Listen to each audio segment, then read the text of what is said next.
네, 여야 원내대표가 우원식 국회의장 주재로 회동을 갖고 마은혁 후보자 임명과 또 산불 피해 대응을 위한 10조 필수 추경 논의에 들어갔습니다. 어떤 결론이 나올지 주목이 되고 있는 상황입니다. 네, 관련 내용 포함한 정치권 이슈, 오늘은 김기흥 국민의힘 대변인, 박창환 장한대 특임 교수와 함께 짚어보겠습니다. 두 분 어서 오십시오. 안녕하세요. 네, 예, 안녕하십니까. 예, 조금 전 10시부터였습니다. 여야 원내대표가 우원식 의장 주재로 지금 회의를 진행을 하고 있습니다. 저희가 조금 전에 이제 연결을 해서 들어봤더니 뭐 입장차를 넘어서 이제 신경전이 좀 있었습니다. 그만큼 이제 오늘 어떤 이제 내용들이 나올지가 상당히 주목되는데 일단 추경과 관련해서요. 최상목 장관은 이제 추경을 하자라고 이제 제안을 했더니 야당에서는, 그러니까 민주당에서는 오늘도 그런 이야기를 합니다. 이게 규모가 일단 너무 작다. 그러니까 필요성은 공감하지만 일단 너무 늦었기도 했는데 규모도 작고 이게 효과가 있을지 모르겠다라는 이야기를 하고 있습니다. 만약에 야당 입장이 만약 그렇다면 지금 규모로 하고요. 더 필요하다면 여야가 합의를 해서 추가로 하면 되지 않겠습니까? 근데 야당에서 자꾸 얘기하는 게 보면 이른바 이제 민생 회복 지원금과 같은 사실상 같은 내용이죠. 민생 쿠폰을 얘기하고 있는데 거기에 13조 원이 들어갑니다. 그러니까 모든 사람들한테 25만 원씩 준다고 하는데 저도 뭐 받으면 기분 좋습니다. 그렇지만 그 돈 어디에서 나옵니까? 결국은 국세 발행을 통해서 저희 미래 세대 아이들한테 이제 짐을 온전히 고스란히 지우는 그런 형태이기 때문에 저희 입장에서는 진짜 어려우신 분들, 그러니까 기초수급자나 아니면 차상위 계층 관련해서 25만 원에서 50만 원을 주고 그다음에 앞서 굉장히 어려우신 소상공인 관련해서 전기세와 뭐 수도세 그런 공과금 관련해 가지고 100만 원 바우처 이 부분을 저희가 제시했거든요. 그래서 어떻게 보면 이재명 대표가 계속 얘기하고 있는 어떤 국민 전체에게 25만 원씩 준다는 그 어떤 고집을 좀 꺾으시면 어떨까 그런 생각입니다. 권성동 원내대표도 오늘 비슷한 이야기를 했습니다. 일단 급한 거부터 그럼 하자. 그리고 나중에 필요한 거는 논의하는 게 어떻겠느냐라고 이야기를 했거든요. 오늘 논의 좀 잘 되겠습니까? 좀 추경 논의가 쉽지는 않을 것 같아요. 일단은 필요성, 목적, 규모, 내용 이 모든 점에서 대립을 하고 있는 상황입니다. 사실상 추경의 필요성에 대해서는 이미 한 달 반이죠. 벌써 민주당에서 35조 추경 얘기한 지가 한 달 반 됐고 또 경제부처에서도 뭐 이 15조 추경 얘기가 나왔었습니다. 그런데 여기에 대해서는 묵묵부답하더니 이제 산불 추경 얘기를 하고 있습니다. 그런데 이게 혹시나 보여주기식 추경 아니냐. 왜냐하면 지금 예비비에 목적 예비비가 1조 넘게 못 쓰는 돈이 남아 있습니다. 그러면 지금 산불 때 대비해서 산불의 그런 그 후속 진화 작업 이후에 후속 대처와 그런 상황들을 필요한 예비비를 갖다가 1조 넘게 쓸 수 있는 돈이 있는데 이 부분을 갖다가 마치 어떤 민주당이 정쟁 때문에 쓰지 못하게 하고 있는 양, 추경을 막아서 못하게 하고 있는 양 이런 식의 추경은 뭔가 정쟁의 소지가 있는 거 아니냐 이런 얘기가 있는 거고요. 그렇기 때문에 실질적이고 효과적인 추경이 되기 위해서는 이런 그 보여주기식 추경이 아니라 뭔가 국민들의 민생 문제, 어려운 통상 문제 이런 모든 문제를 합쳐서 하는 추경이 필요한데 뭐 저도 김기흥 대변인 얘기하신 것처럼 이걸 포함해서 더 많은 추경과 더 효율적인 추경을 얘기하는 거기 때문에 민주당에서 일부 양보할 수 있는 부분도 있다고 봅니다. 그러려면 소위 이제 협상이라고 하는 건 주고받는 게 있어야 되잖아요. 다른 부분들에 있어서 여당이 양보할 수 있는 부분도 같이 내놓는다면 빠른 합의도 가능하다. 하지만 오늘 아까 모두 발언에서 보여주듯이 굉장히 다른 내용에서 첨예한 대립을 하고 있어요. 네. 그렇기 때문에 단순한 추경 문제 하나만이 아닌 상황이라 오늘 어떤 결과 가시적인 성과가 있을지에 대해서는 굉장히 좀 회의적인 내용입니다. 그 모두 발언에서요. 양당 원내대표 마은혁 후보자 임명과 관련한 이야기도 꺼냈습니다. 네. 민주당 같은 경우에 박찬대 원내대표, 앞서 어제도 한덕수 권한대행이 4월 1일까지 내일까지죠. 네. 마은혁 후보자 임명하지 않으면 중대 결심에 나서겠다라고 했는데 오늘도 언급을 다시 한번 했습니다. 오늘 당장 임명해야 된다. 민주당 초선 의원들 같은 경우에도 국무위원 연쇄 탄핵까지 시사한 바 있지 않겠습니까? 네. 좀 어떻게 상황 바라보고 계십니까?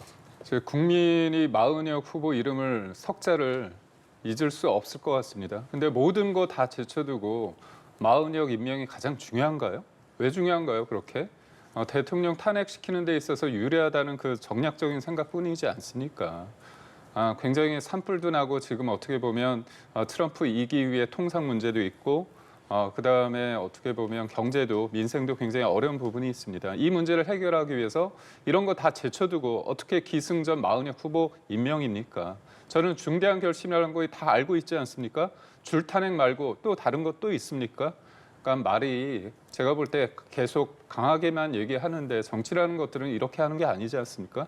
수적 우위를 바탕으로 숫자는 깡패라고 하면서 이렇게 해서 줄 탄핵했는데 9번 관련해서 줄 기억 나오지 않았습니까? 저는 최소한 사과는 할 줄 알았는데 이런 사과를 기대하는 국민들의 기대는 사치고요. 도리어 쌍탄핵, 아예 한꺼번에 다 탄핵시켜서 국무회의를 무력화시키겠다고 하는 겁니까?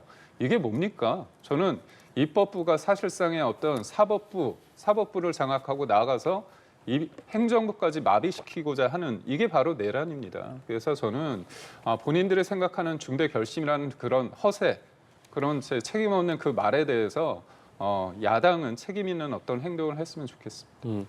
당장 국민의힘에서 강하게 반발을 하고 있고 민주당 초선 의원들 또 이재명 대표 등을 고발했습니다. 고발한 상황이고 앞서 권성동 국민의힘 원내대표 같은 경우에도 오히려 마은혁 후보자의 임명 요구가 민주당이 주장하고 있는 조속한 선거와 배치되는 부분이 있다라고 입장을 밝혔거든요. 어떻게 좀 들으셨습니까? 뭐 민주당이 마은혁 후보자에게 빚진 게 없습니다. 그럼에도 불구하고 마은혁 재판관의 임명을 얘기하는 이유는 간단합니다. 헌법재판소가 이미 한 달 전에 임명하지 않는 것은 위법 위헌이다라고 이미 결정을 내렸습니다.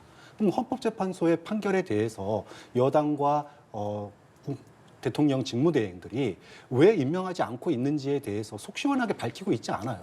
지금 헌법재판소의 선고가 늦어지면서 국민들의 뭐 별의별 소위 억측들이 나오고 있는 상황입니다. 만약 그 억측 중에 하나대로 5대3 정체설이 만약에 사실이라고 한다면 마은혁 재판관을 임명하지 않는 이유는 굉장히 악의적이고 또 의도적으로 미임명하고 있다라고 밖에 볼 수 없는 겁니다. 즉 4월 이렇게 헌법재판소의 판결이 늦어지는 상황에서 만약에 4월 18일이 지난다면 우려했던 헌법재판소의 무력화, 6인 체제로의 다시 복귀가 이루어지는 겁니다. 이것을 우려하기 때문에 마은혁 재판관을 임명하라는 겁니다. 즉 헌법재판소에서 6인 체제로 어떠한 결정도 못 내린다는 걸 여당도 뻔히 알고 있습니다. 지난 우리가 탄핵 전국 속에서 헌법재판소의 재판관 2인 임명, 3인 임명이 왜 중요했느냐. 6인 판결에 대해서 그 누구도 믿지 않고 신뢰를 하지 않는다는 겁니다. 그렇기 때문에 최소한 8인, 9인이 돼서 헌법재판소가 제 기능을 하는, 즉 헌정수호의 역할을 갖다가 헌법재판소가 해주길 기대했던 겁니다. 그런데 그것에 발목을 잡고 못하게 하고 실질적으로 막고 있는 위헌적 행동을 하고 있기 때문에 이것을 갖다가 우려해서 임명을 얘기하는 겁니다. 만약 임명하지 않고 4월 18일 6인 체제로 헌법재판소가 다시 돌아간다면 민주당과 야당, 국민들은 결코 묵과하지 않을 것이다. 이 말씀 다시 한번 드리고 싶습니다. 예, 그 지금 말씀하신 이 위헌 위법이다 이 부분이요. 근데 지금 이게 파면에 이를 정도냐 아니냐 이 부분이 네. 사실은 해석이 굉장히 갈리고 그러니까 있지 않습니까? 결국은 위헌적인 어떻게 보면 권한이 침해됐다는 부분은 확인이 됐습니다. 하지만 헌재가 또 생각한 게 뭐냐면 중대하지 않기 때문에 한덕수 권한 대행을 탄핵하는 것이 국가적 손실을 크게 만든다는 거 아닙니까? 결국 위헌적이지만 이 사람을 탄핵시키는 것은 안 된다.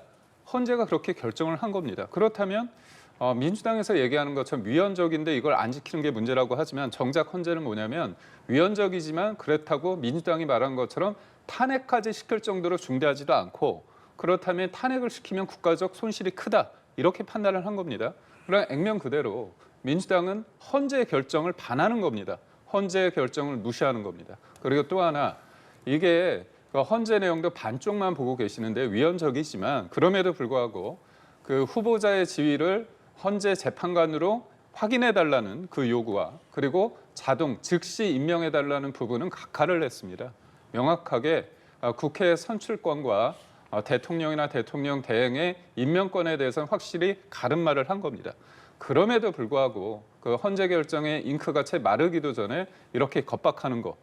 저는 민주당 초선들이 민주당의 아버지 이재명 대표를 사실상 어떻게 보면 압박하고 있다. 이게 어떤 의미냐면 사실 이재명 대표의 대장동 관련해서 변호인이 있습니다. 그 변호인이 공개적으로 글을 올렸는데 뭐냐면 너무나 국무회의를 무력화시키는 것은 사실상의 어떤 내란 행위이기 때문에 이 부분에 대해서 자제해야 된다 그렇게 얘기했습니다.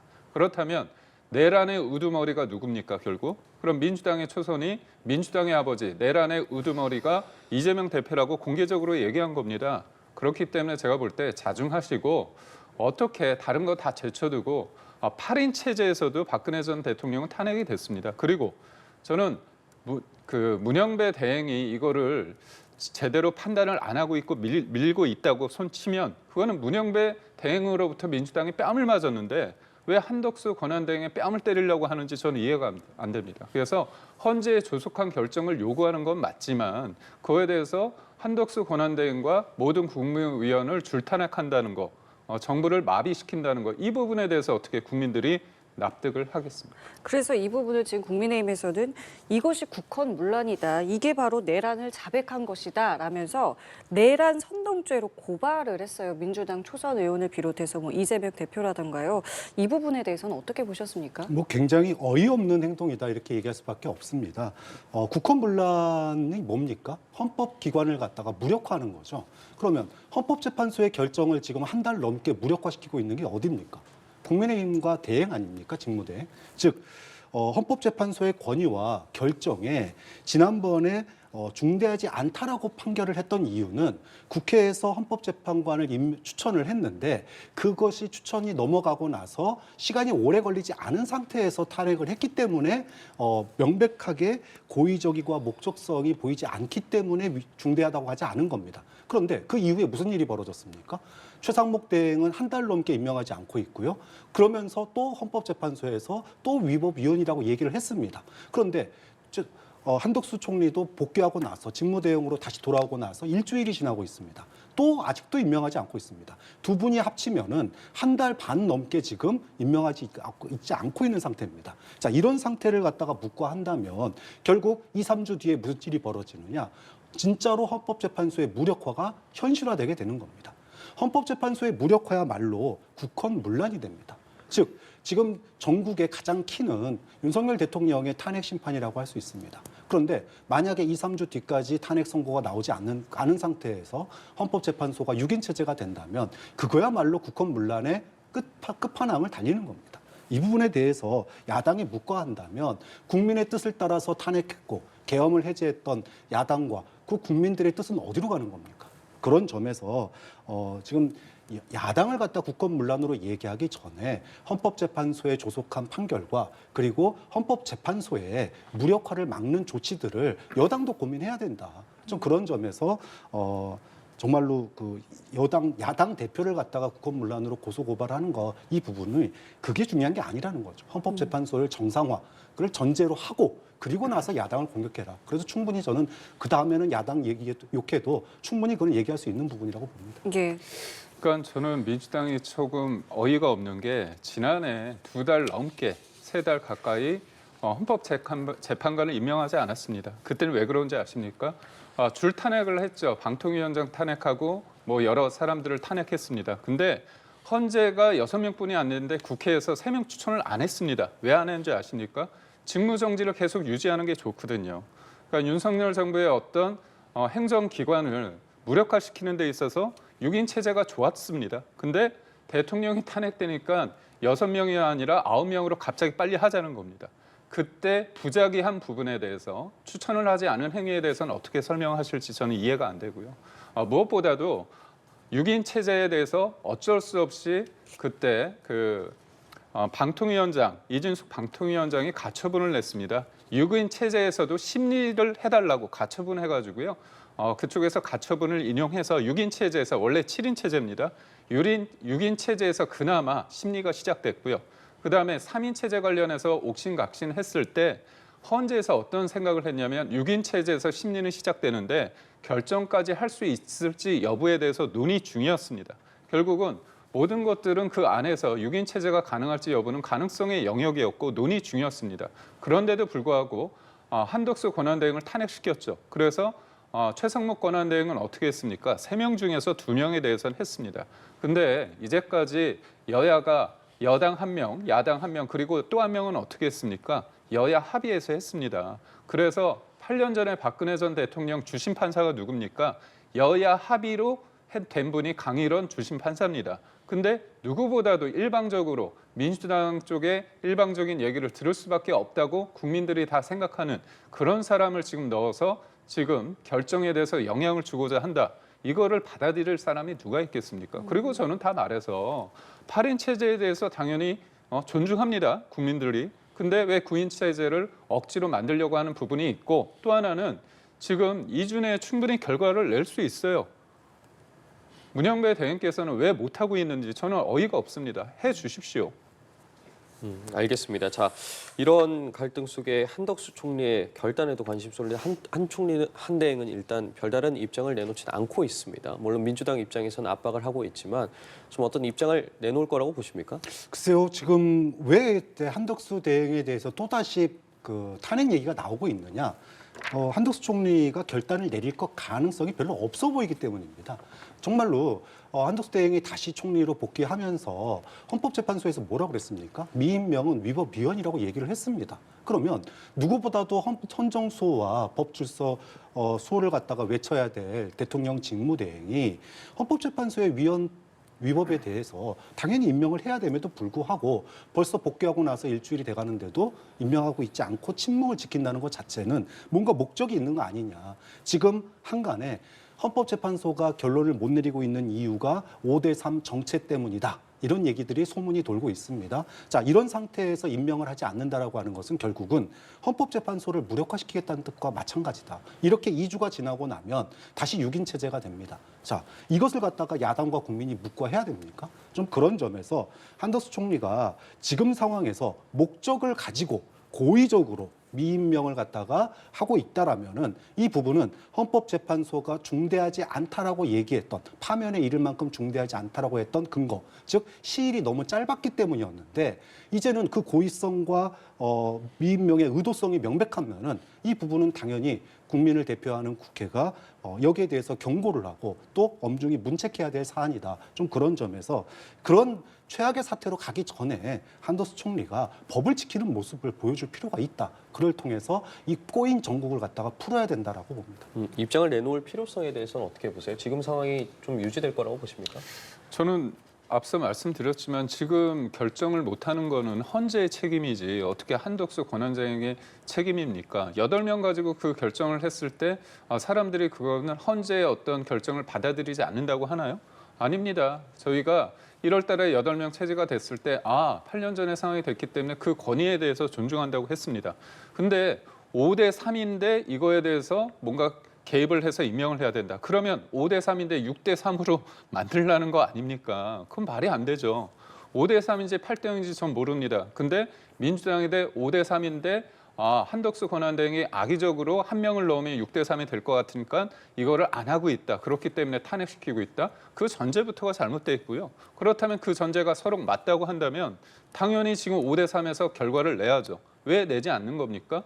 그래서 그런 거 아닙니까? 약속대로는 한다는 얘기 있지 않습니까? 문영배 대행이 5대3 결론에 대해서 소위 뭉개고 있으면서 한덕수 권한대행을 민주당이 압박해서 쌍탄핵 아니 나가서 줄탄핵 모든 사람들을 소위 말해서 다 쳐서 어떻게 하겠다는 겁니까? 마은혁을 넣어서 6대3 만든다는 이 음모, 이게 단순히 음모가 아니지 않습니까? 실질적으로 줄탄핵한다는 거고, 또 하나는 마은혁 후보를 외부에서 수혈을 하고 본인들의 임기, 소위 말해서 문영배와 이미선 두 재판관의 임기까지 늘린다는 이 말도 안 되는 법안을 낸 거 아닙니까? 이게 사실상 입법부가 사법부를 장악하고 행정부를 바꾼다는 내란 아닙니까? 예, 지금 말씀하신 이 말씀이요. 그러니까 만약에 선고가 18일 전까지 이루어지지 않을 경우를 대비해서 지금 민주당에서는 문영배 이미선 재판관의 임기를 좀 늘리는 이 부분에 대한 이제 개정을 하겠다라는 것인데, 여기에 대해서 지금 말씀하신 것처럼 국민의힘에서는 굉장히 반발을 하고 있는데 필요성에 대해서 어떻게 좀 생각하고 계세요? 그러니까 이제 이 부분, 그러니까 4월 18일 그러니까 4월 18일까지 선고가 나지 않는 상황은 사실 상상도 하기 싫은 상황인데, 그럼에도 불구하고 만약에 선고가 되지 않은 상태가 되면 두 분은 퇴임을 하게 됩니다. 근데 문제는 이 분들이 대통령 추천목이라는 거예요. 그러면 지금처럼 국회 추천목에 헌법재판관도 임명하고 있지 않은 상태에서 대통령 추천목세 두 분의 헌법재판관을 임명하지 않는다.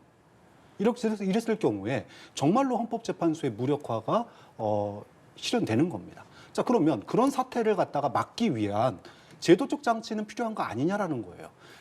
우리가 예를 들어 헌법재판관을 갖다가 대통령 추천 몫으로 2인을 임명하는 거를 갖다가 반대하는 것도 아니고 또 막자는 것도 아닙니다. 저는 만약에 지금처럼 국회 추천목도 임명하지 않은데 대통령 추천목도 임명하지 않는다라고 하는, 추천하지도 않는다라고 하는 그런 사태가 생겼을 때 그때 헌법재판소의 국헌 문란을 갖다가 막기 위한 법인 거지, 대통령 권한대행이 국회 추천목도 임명하고 또 대통령 추천권을 사용해서 임명한다 그러면 이 법이 쓰일 일이 없는 거예요.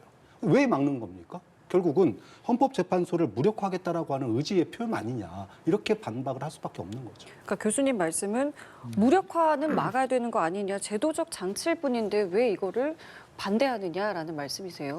아니 그렇게 문제 있는 사람을 억지로 쑤셔 넣으려고 하는 것 자체가 문제지 않습니까? 그렇다면 여야 합의를 통해 가지고 마흔의 후보자 말고 다른 분을 좀 해주시면 됩니다. 정치의 영역이 있는 거죠. 정치의 영역이, 의회 정치는 뭐냐면 법에 더해서 대화와 타협으로 이루어지는 만큼 어느 정도의 어떤 여백이 필요합니다. 근데 지금 숫자에 지나치게 의존하면서 어떤 정치라는 공간이 없어졌어요.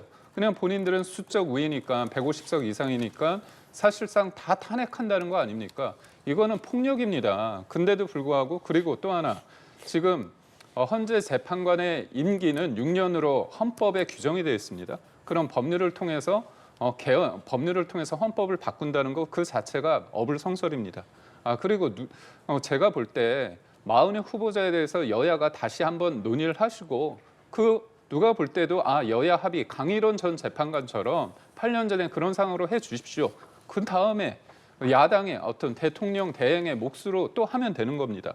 근데 본인들이 볼 때 확실한 사람을 넣고 확실하지 않은 사람은 못 넣겠다? 이것도 보면 민주당이 그게 과연 정의라고, 본인들이 생각하는 건 다 정의롭고 국민의힘이 반대하는 건 다 정의로워지 불비입니까?